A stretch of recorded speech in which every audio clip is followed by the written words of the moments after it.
Assalamualaikum warahmatullahi wabarakatuh. Bertemu lagi dengan saya, Tirta Mustama.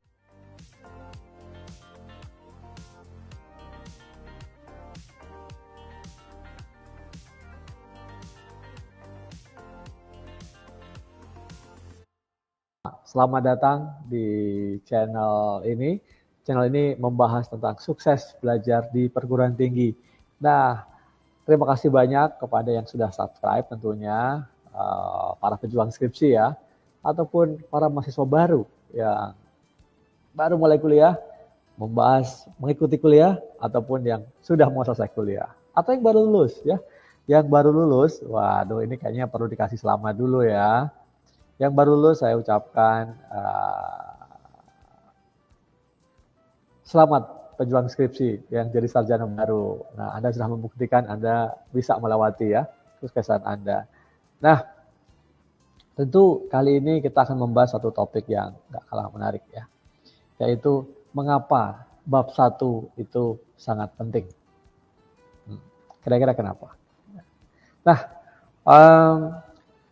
yang nonton video ini boleh berikan komentar-komentar, atau juga kamu lagi sama sosial media kamu ya, boleh kamu tuliskan, mungkin kamu ada capture beberapa hal dari pandangan saya ini, kemudian kamu tambahkan hashtag ya, ngobrolin skripsi di channelnya Prof. Tirta Mustama.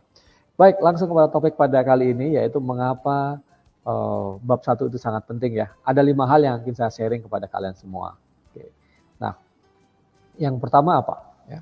Yang pertama adalah kamu harus sampaikan di bab 1 itu tentang apa topik penelitian kamu, apa topik skripsi kamu. Ya, kan harus jelas. Semua orang agar tahu, terutama audiensnya siapa. Ya, audiensnya yang jelas ada pembimbing kamu ya, dan nanti adalah calon atau penguji kamu, dosen-dosen lain, teman-teman kamu, kolega-kolega kamu yang ngambil mata kuliah atau ada di jurusan yang sama ya, atau khususnya topik penelitiannya juga mirip-mirip lah gitu ya. Jadi penting banget ya buat kamu, buat kalian untuk secara jelas ya di paragraf-paragraf awal itu dikatakan menuliskan gitu ya topik penelitiannya. Misalnya topik penelitian skripsi ini atau topik penelitian ini adalah gitu.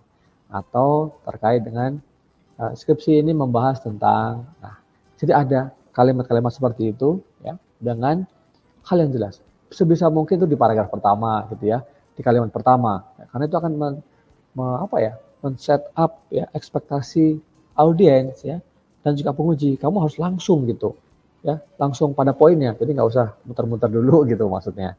Oke, itu yang pertama ya. Nah, hal yang kedua adalah kamu harus bisa menjelaskan, kamu harus bisa meyakinkan kepada audiens kamu ya, khususnya dosen pembimbing, penguji ya nanti, atau reader lah ya, pembaca dari skripsi ini nantinya atau penelitian ini gitu ya, mengapa topik ini penting. Nah, kamu harus juga pintar-pintar ya nih cari alasan.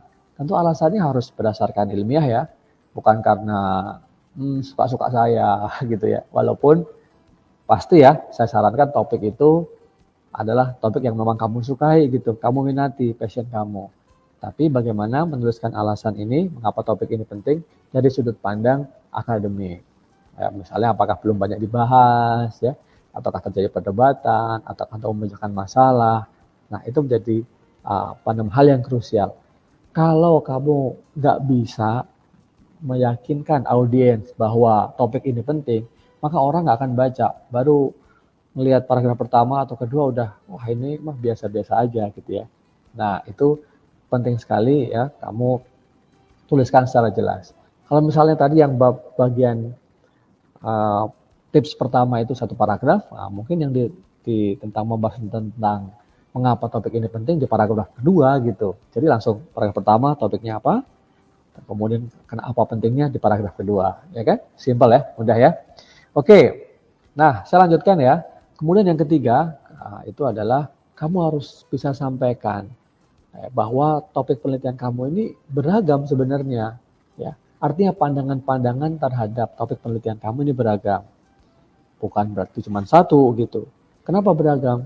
Dari mana kamu tahunya ini beragam? Ya, tentu kamu dari bacaan, dari membaca literatur-literatur sebelumnya. Nah, misalnya tentang topik, mungkin kita masih ini ya, masih dalam suasana pandemi COVID-19 ya saat video ini dibuat ya. Jadi sejarah yang luar biasa dalam hidup kita nih, gitu ya. Nah, mau tentang itu, apa sih yang sudah ditulis?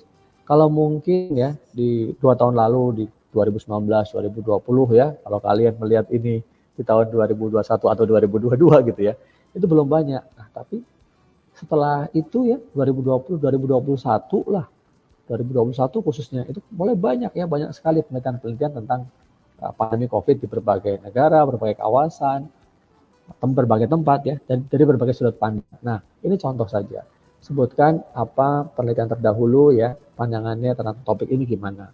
Apakah misalnya nih kamu bisa ngambil ada yang setuju, ada yang tidak, atau ada yang misalnya ada pandangan tentang A, ada juga ahli yang mengatakan B, dan ahli mengatakan C. Nah, fungsinya apa? Ini menambah, melengkapi tips yang kedua tadi tentang mengapa penelitian ini penting ya, yaitu ada perdebatan di sini gitu. Nah, perdebatan ini nanti yang akan kamu pecahkan atau kemudian kamu dapat puzzle-nya, apa masalahnya gitu ya. Ini berlanjut ke tips berikutnya ya kan? Nah, tapi sebelum berlanjut ke tips berikutnya, nah ini saya sampaikan sedikit ya. Uh, Lagu saya bersama Lova Demika baru saja ya, sekitar sebulan lalu lah itu udah muncul di Spotify. Untuk menyemangati kalian nih khusus kita buat yaitu Mars Pejuang Skripsi. Ya keren gak? Nah silakan kalau yang udah dengerin nanti juga boleh ya share juga komen di YouTube saya ini. Oke lanjut ya sekarang tips berikutnya. Nah, setelah tahu tadi, yang pertama itu topiknya apa, yang kedua mengapa penting topik kamu, ketiga terkait dengan perdebatan, terkait dengan topik itu ya, pandangan-pandangannya apa. Nah, kamu sendiri sekarang apa argumentasi kamu? Setelah ada puzzle-nya ya, ada perdebatan risetnya gitu ya. Oh ini betul kok, ya itu juga betul kok. Ada yang A, ada yang B, ada yang satu, ada yang dua. Jadi mana nih? Gitu. Nah, melihat itu argumentasi kamu apa?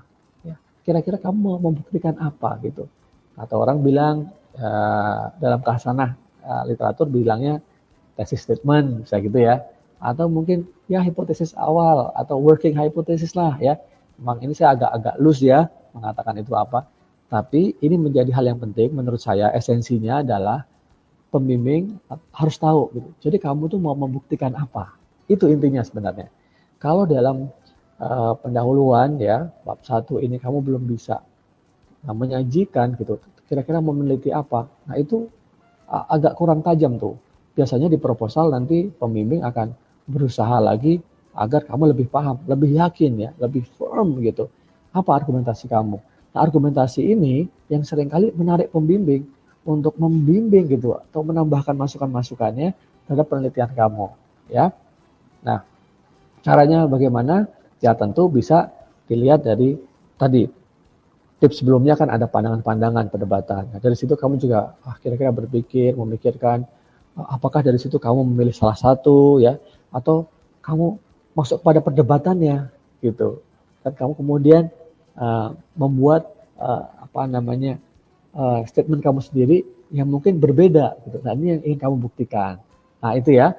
Nah, itu yang keempat. Nah, kemudian yang terakhir yang gak kalah pentingnya adalah kamu harus menuliskan struktur ya. Bagaimana kira-kira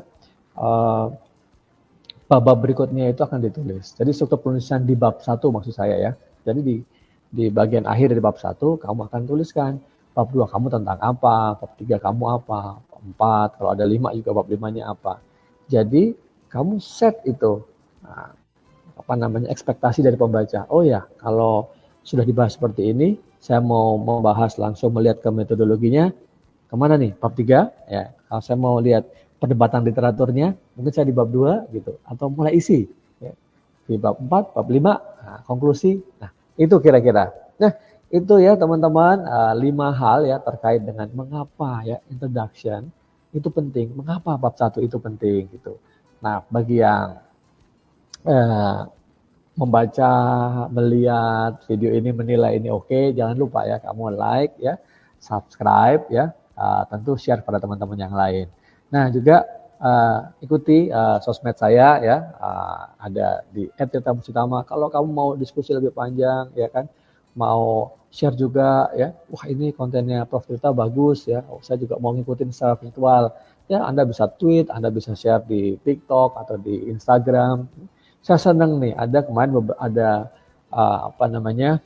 pejuang skripsi juga yang nge-share ya, maksudnya dia bikin konten, salah satunya dari ngambil sedikit dari bagian saya, itu di-share di TikTok. Wah ini ilmunya bagus. Nah, saya juga membangun satu komunitas, Lovatimika Community ya, yang bisa mendorong kalian semua. Kalau mau join, mau sharing-sharing di situ, mau mendapatkan info yang lebih banyak, silahkan juga. Dan kalau memang ingin bergabung, di sini ada. Nah, bagi yang nanti juga mungkin ada komunikasi selanjutnya, ya silahkan juga hubungi saya gitu ya. Baik, terima kasih sekali. Sukses buat kamu para pejuang skripsi. Ditunggu ya komentarnya.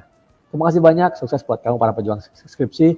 Sampai ketemu lagi dalam video-video saya berikutnya. Assalamualaikum warahmatullahi wabarakatuh.